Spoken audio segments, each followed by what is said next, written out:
We are continuing in the book Charming After 5, the comedic romance novel.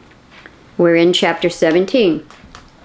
Quinn has been up for hours. She is fuming that she couldn't get the details of the date from Finn last night. They might be twins, but their similarities stop at their looks. Her sister has always been a night owl and can stay up almost all night and still function on very little sleep if she has to, but Quinn has a hard time keeping her eyes open after 10 p.m. most nights. And night owls tend to sleep in as late as possible, while she has been up since the crack of dawn, pacing and getting angrier with every passing minute. Around noon, Finn makes an appearance in the kitchen. She pours a cup of coffee and sits at the table. It's a lazy Sunday morning for her. Well? Quinn demands, her arms crossed. Finn just looks at her through the messy hair that has fallen over her face and one eye. I think I've waited long enough. I waited to wake you up.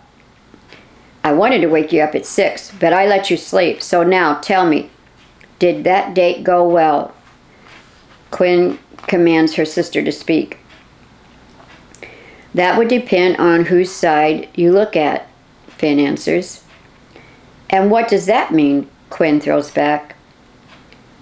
From a Quinn perspective, I would say that you've got him right where you want him. He is head over heels for you, although I don't know why, since you obviously treat him like dirt at work. But nevertheless, he has the hots for you, it seems, and you can probably manipulate him into doing just about anything at this point, and he won't even see it coming. Finn finishes her report. And the Finn perspective is? Quinn is curious and she has to know. I think it's just plain wrong. John is such a nice guy and you've got him pegged all wrong. He doesn't want your job and he really wants to impress you. He is sweet and kind and smart and funny. Finn has rambled on about him. Oh, no, you've fallen for him, Quinn accuses. So what if I have? It's not a crime that I want love and a family of my own someday. Just because you never plan on having a man in your life doesn't mean that I won't. Finn has railed at her sister and finally come out with what she's been thinking all along. Quinn turns away from her sister so that there is no chance of Finn reading anything on her face about her own secrets. Your feelings aside, you had a job to do. You just need to tell me what I need to know to keep going into work tomorrow. To keep this going when going into work tomorrow. Is there anything I need to be made aware of, whether good or bad? And please do not leave out anything this time. Finn tries to recount the evening before. We met at Joey's Bistro, left there and went to Dream downtown for dinner, drinks, and dancing. You know, we had fun. Do you know what fun is? We dropped off Stacy and Bernie back at the Bistro, and John drove me home, and then he called a cab. Because I really shouldn't have been driving, you know. And that about covers it, I think. I'm not happy that you took the car, Quinn says, thankful that Finn mentioned it, and she didn't have to reveal that what she already knew. Of course, otherwise, do you think he was convinced it was me and not you? That's my main point here. I think he thinks it's a nicer version of you. I couldn't very well treat him as cruelly as you do at work, apparently. He called me Carmel, Quinn, in the car when he thought I had fallen asleep. What is that about? Oh, he did notice the license plate too. I had to come up with something quick. So I told him it wasn't my initials, but an acronym for my, or rather, your favorite saying. Well, I can't wait to hear this. And my favorite saying would be what? Fight like hell. Finn blurts out. Well, Finley Lynn Herald, I like how you covered for me. Quinn says, shocked at her sister's impromptu impression. In fact, I think I need that on a plaque on my wall at work. Good job, actually. Finn thinks that Quinn Lee Herald has lost her mind. Jonathan wakes up and realizes that it's very late on Sunday. The morning has long since passed. Bernie stumbles in the door of the apartment and flops on the couch. Jonathan hears him come in and heads to the living room from his bedroom. So, did you enjoy the rest of your evening with Stacy Babes? Jonathan asked, hinting that he might want some details. Yeah, you have no idea. Bernie's all smiles, but he's tired. Happy for you. Glad I could be of assistance, Burns. Jonathan adds with a smirk. Bernie stretches out his full length, scratches in a few places, and then sits up and looks at Jonathan with a face so serious that Jonathan fears it might be bad news. How will I ever be able to thank you? Bernie says intently. Aw, there's no need, honest, Jonathan assures him. John, I want you to be my best man. Seriously, this is going somewhere, Bernie insists. And once again, I'm so happy for you. You got the job, you got the girl, win-win. Go Burns. Although Jonathan is really, really happy for his friend, there's a bit of sarcasm in his voice, and Bernie does pick up on it. He sits up. Not a good end to your evening, I don't guess? Jonathan tries to explain. Honestly, I had a great time. The woman I went out with last night bears little resemblance to the woman I work with each day. I saw a bit of her here and there last night, but overall, it was like she was a whole different person. Bernie encourages his friend. I have to admit, she was nothing like I imagined her to be. Not like you had said. Even Stacy said as much, and she sees her every day like you do. Maybe you've gotten through to her at your work, and maybe your work troubles are over. Just wait. I bet you'll go in tomorrow, and it's a whole new ball game. Speaking of Stacy, I didn't entrust her to you for you to go and ruin her or anything, you know. She's a decent girl. Please tell me that you didn't take advantage of her last night. Don't worry. All we did was talk all night long. I'm so exhausted. What a girl, though. She's so darn sweet. And you know she's a Christian, but not like you. And not like telling me, you bad boy, kind of a Christian. This girl is just really genuinely nice. She's kind of like an I understand what you're going through kind of a Christian. And I really think I'm falling in love here, John, Bernie reveals. Jonathan jokes. You think so? Sure am. Bernie admits that with a big yawn and a stretch. He stuffs a pillow under his head and closes his eyes as he lays back down. Jonathan looks at his cell. Hey, didn't you have an orientation or staff meeting today while they're closed? Oh no, right, I'm so late. Bernie jumps up and runs to the bathroom, splashes his face with water, and tucks in his fancy shirt. Who needs sleep anyway? Jonathan laughs at Bernie's appearance as he walks out, leaving the apartment door wide open. He yells out the door. Starting a new trend, are you? Don't get any stains on your tux. The neighbor lady is at her door, bending over to get her Sunday paper. She looks up at Bernie, dressed all snazzy, and then at Jonathan standing there in his boxer shorts in the doorway. She shakes her head and goes inside. Jonathan can only imagine what she's thinking. He hears the sound of the many locks on her door. He sighs and goes back into the apartment. Chapter 18. Monday morning rolls around way too soon for the whole world except for Stacy Babes. She's humming away as Jonathan enters his office. He doesn't look at her, holding his briefcase in front of his face. She giggles. Good morning, boss. How was the rest of your weekend?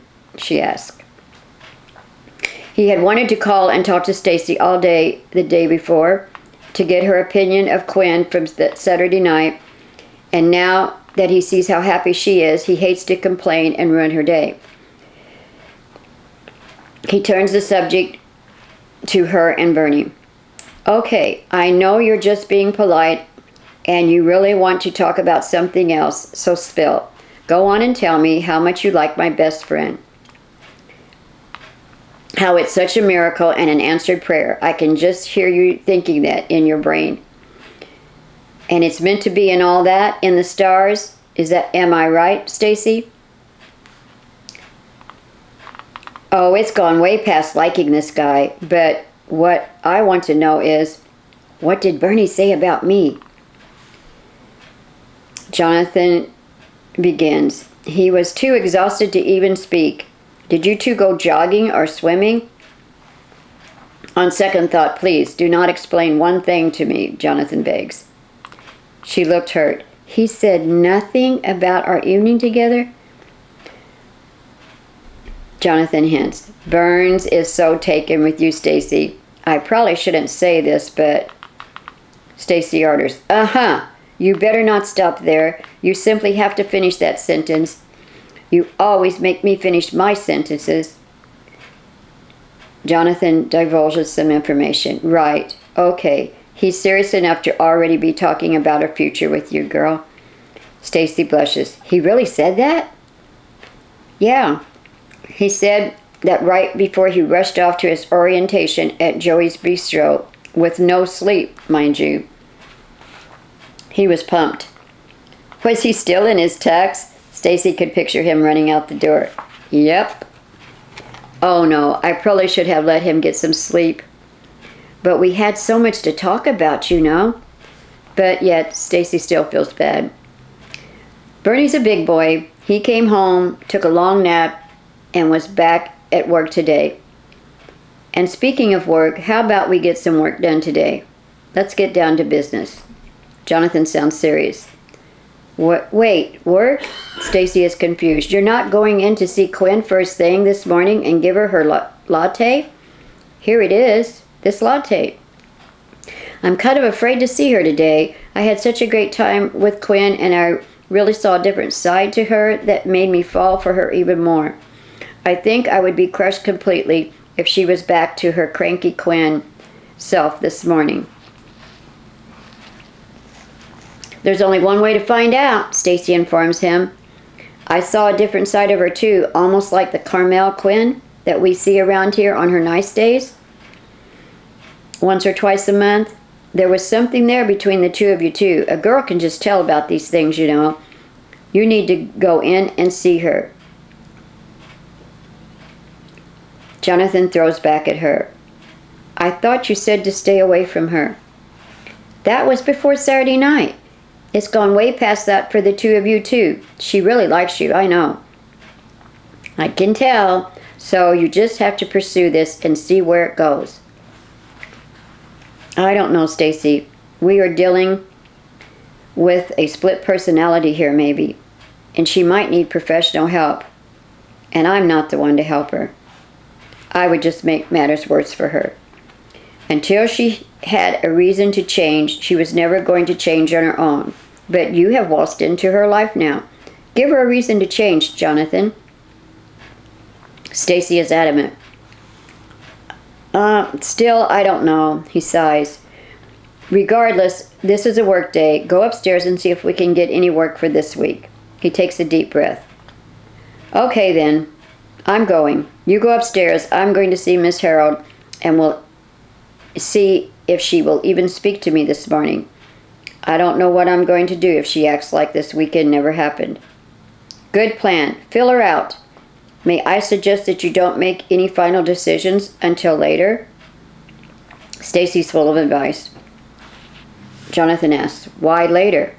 Don't base your thoughts on your next conversation with the at-work Quinn. Just go in and see the charming redhead at Joey's Bistro later tonight and talk to her. That's the one that recounts, really, right? Her, but when she's charming after 5?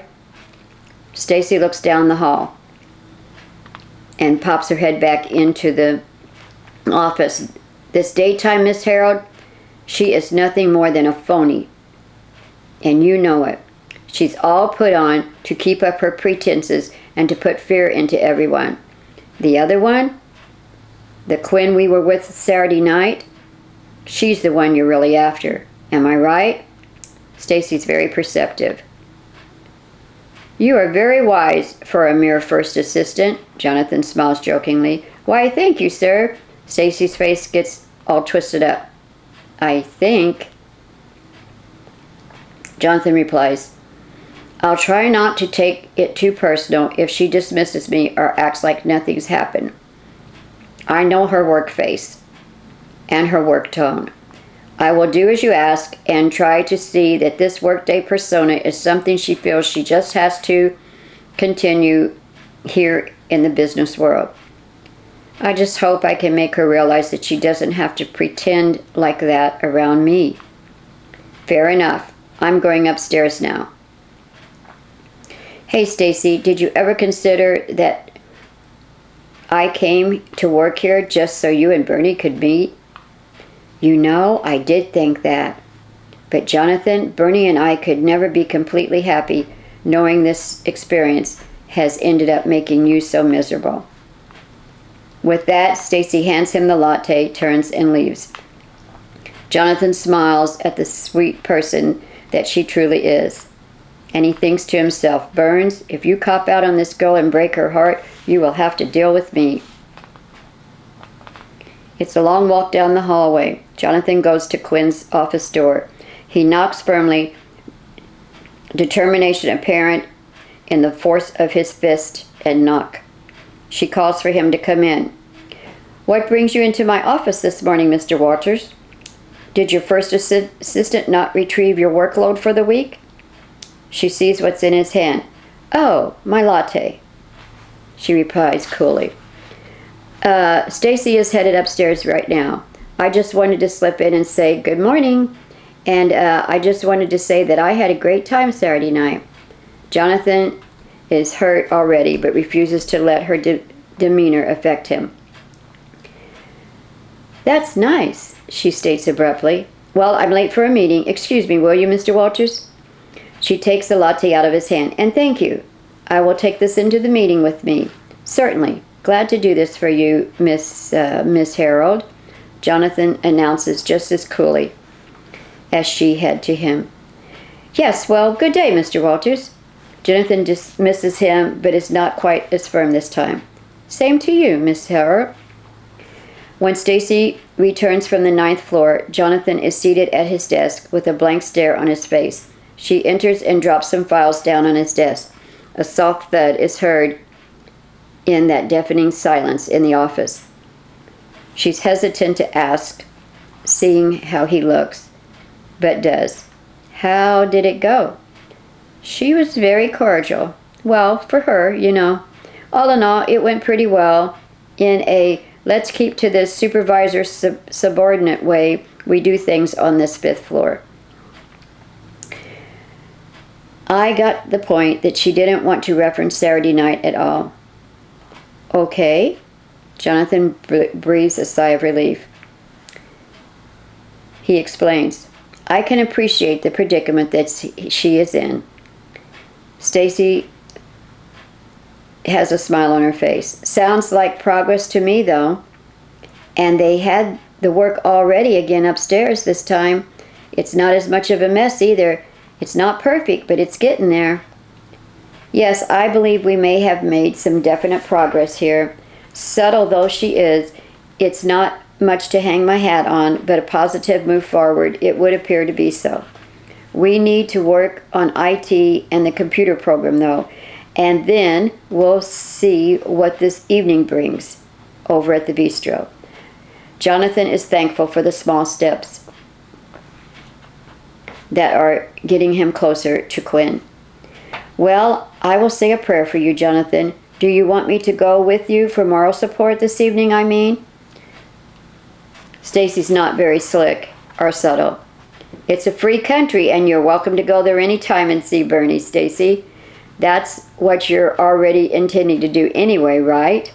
Jonathan made a good guess. Stacy shyly smiles and changes the subject. Okay, boss, let's get back to work. Stacy and Jonathan stay quite busy all day long. At the end of the day, he can hardly believe how much they've accomplished. And it seems like they've done 2 days of workload in one. Jonathan remarks, well, Miss Babs, I do believe you are coming along quite nicely. There seems to be no end to your improvements. If I were in charge, I'd have to consider you for a raise. Stacy dreams, I wish you had that kind of power around here. Really, I do. Figure out how to get IT in here to install the new program I made. And we need to transfer all these reports over. And I'll see that you get a raise if I have to go to corporate myself. Jonathan promised.